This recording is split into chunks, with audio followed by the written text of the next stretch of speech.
chapitre 7, versets 6 à 11. Moïse disait au peuple, tu es un peuple consacré au Seigneur ton Dieu.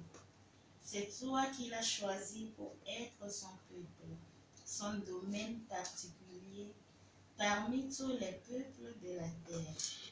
Si le Seigneur s'est attaché à vous, s'il vous a choisi, ce n'est pas que vous soyez le plus nombreux de tous les peuples, car vous êtes le plus petit de tous.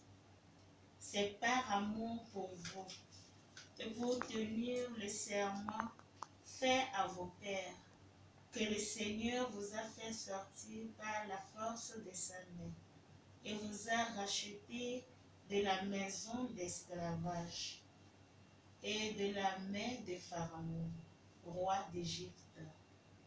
Tu sauras donc que c'est le Seigneur ton Dieu qui est Dieu, le Dieu vrai qui garde son alliance et sa fidélité pour 1000 générations à ceux qui l'aiment et gardent ses commandements.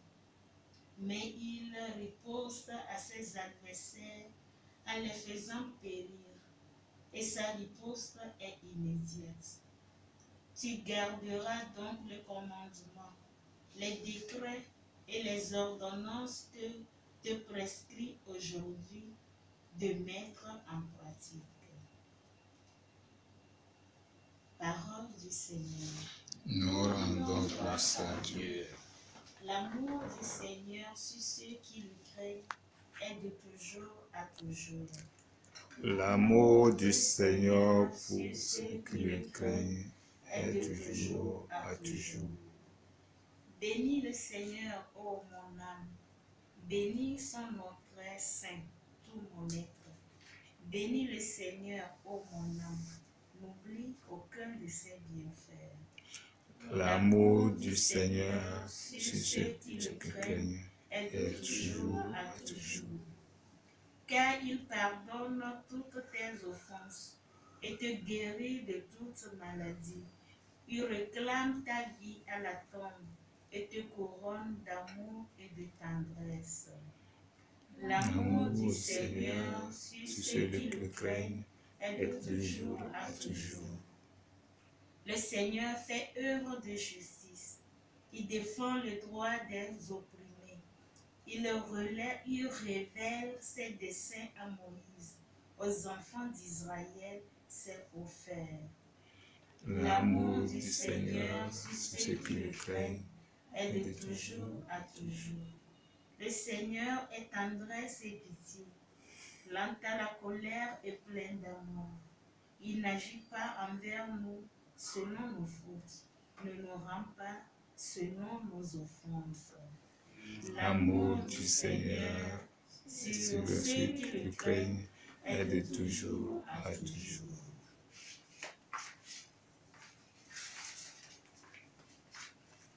Deuxième lecture.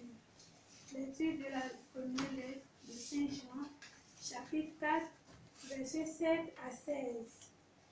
Bien-aimés, aimons-nous les uns les autres, puisque l'amour vient de Dieu. Celui qui aime est né de Dieu et connaît Dieu. Celui qui n'aime pas n'a pas connu Dieu, car Dieu est amour.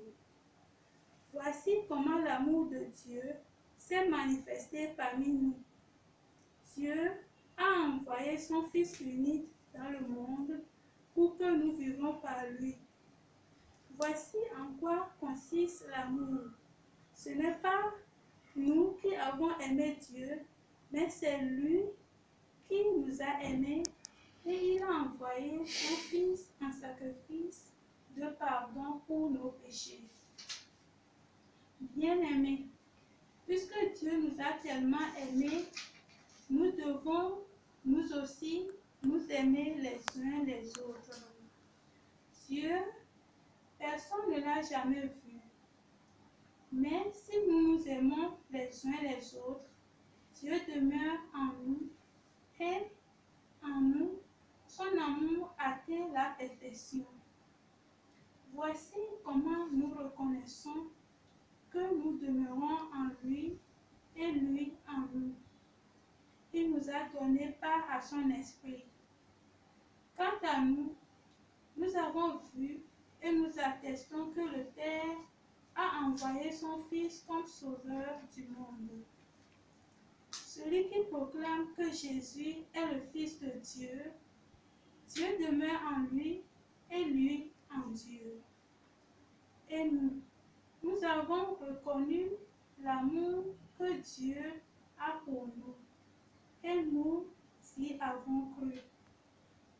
Dieu est amour, qui demeure dans l'amour demeure en Dieu et Dieu demeure en lui. Parole du Seigneur. Nous rendons grâce à Dieu. Acclamation de l'Évangile. Alléluia. Alléluia. Alléluia. Alléluia. Le Seigneur Prenez sur vous mon joug, devenez mes disciples, dit le Seigneur, car je suis doux et humble de cœur. Alléluia. Alléluia.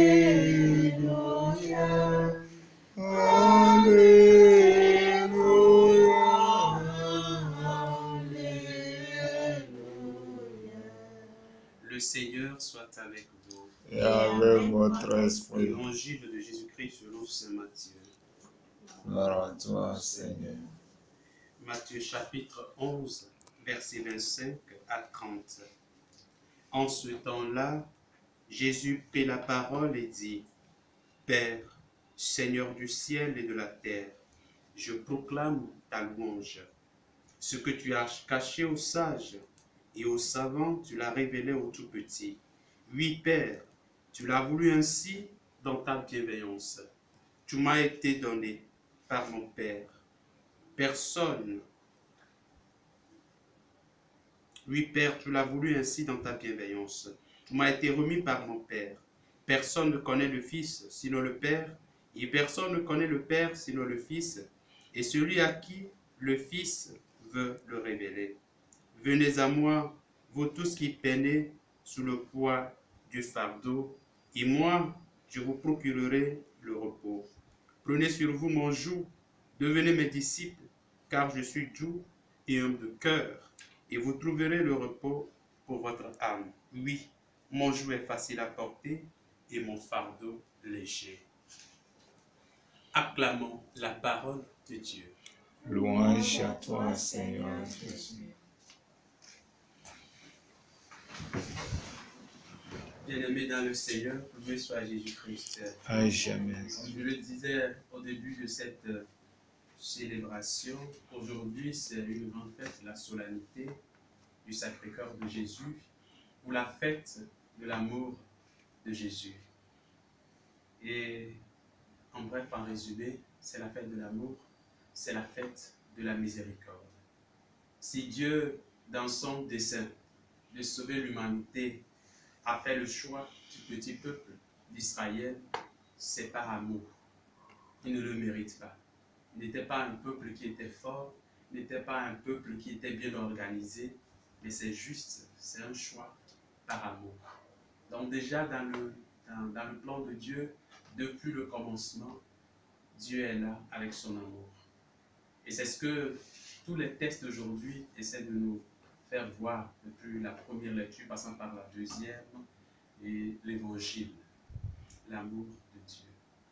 Et c'est ça qui est un peu culminé à la personne de Jésus. C'est Jésus qui vient nous révéler ce Dieu qui est caché. Ce Dieu qui a sauvé les Israélites par amour, qui les a accompagnés, qui a réalisé notre salut. C'est ce Dieu qui se manifeste en Jésus-Christ par pur amour. Et quels sont les critères de cet amour que Jésus porte pour chacun de nous et que nous fêtons aujourd'hui? Cet amour reflète le cœur de Jésus. Et le cœur de Jésus, c'est un cœur de miséricorde. Le cœur de Jésus, c'est un cœur de tendresse. Le cœur de Jésus, c'est un cœur qui est doux. Le cœur de Jésus, c'est un cœur qui est humble. Donc, fêter la solennité du Sacré-Cœur aujourd'hui, c'est imiter les vertus de ce bon cœur. C'est imiter dans notre vie, dans notre parcours terrestre, à être doux, à avoir la tendresse, à avoir de la compassion, à avoir de la miséricorde. Jésus a dit dans l'Évangile que mon fardeau est, mon joug, mon fardeau est léger, mon joug est facile et mon fardeau est léger. Voilà. Nous devons être aussi doux. La douceur. C'est ça qui caractérise le chrétien. C'est ça qui caractérise un vrai disciple de Christ. Et le monde d'aujourd'hui en a besoin. Le monde d'aujourd'hui a besoin de la douceur. Le monde d'aujourd'hui a besoin encore de la tendresse. J'aime beaucoup cette expression du pape François qui dit que le monde d'aujourd'hui a oublié la doctrine de la caresse et l'évangile de la tendresse. Et ce qui peut sauver aujourd'hui le monde, ce sont ces deux attitudes qui vraiment sont humaines, mais touchent plus le cœur de Dieu. Nous allons prier le Seigneur de nous aider pour que le Sacré-Cœur qui aujourd'hui nous amène à contempler la bonté, la miséricorde de Dieu, nous procure cette grâce pour que nous puissions nous rapprocher davantage de lui. Comme je l'avais signifié aussi aujourd'hui, c'est la prière pour la sanctification des prêtres. Priez pour les prêtres. Ils sont là pour vous. Ils ne sont pas là pour eux-mêmes. Ils ont leur moment, comme tout être humain, ils ont leur moment de gloire, ils ont leur moment de victoire dans le ministère, mais en même temps, ils ont aussi leur moment de faiblesse, ils ont aussi leur moment de chute. Donc, à chaque instant, ils ont besoin aussi de votre présence.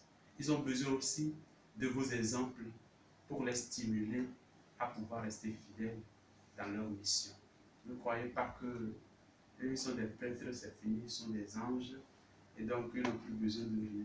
Non, ils aussi arrivés à des moments, et ils ont des soucis, ils ont besoin avec qui échanger. C'est vrai que Marie est là, et Jésus est là, mais ils ont aussi besoin de votre présence en tant que chrétiens et chrétiennes, aux femmes et hommes de bonne volonté, pour les écouter, échanger avec eux, pour leur montrer encore votre proximité et votre compassion. Et s'il arrive qu'ils sont en joie, partagez leur joie. Et s'il arrive aussi qu'ils sont dans les boues, priez pour eux et aidez-les à pouvoir s'en sortir. Et celui qui aide, c'est Saint Jean-Marie Vianney qui dit ça, celui qui aide un prêtre à retrouver le bon chemin reçoit beaucoup de grâce. Celui qui prie pour un prêtre reçoit beaucoup de grâce. Donc quand vous voyez des prêtres dans des situations un peu indignes, au lieu de les critiquer, votre devoir en tant que chrétien et chrétienne, c'est de les porter au cœur de votre intercession, de les présenter au Père, pour que le Seigneur puisse les relever. Et s'ils se relèvent, c'est pour le bien des âmes, c'est pour le bien du peuple de Dieu. Priez pour les prêtres, ils prient pour vous, ils se sacrifient pour vous. Priez pour eux, priez pour leur conversion, priez pour leur fidélité, priez pour leur sanctification. Afin que nous tous, nous puissions un jour, comme nous avons vécu en Église, nous pouvons aussi partager la joie de l'Église céleste. Amen. Amen.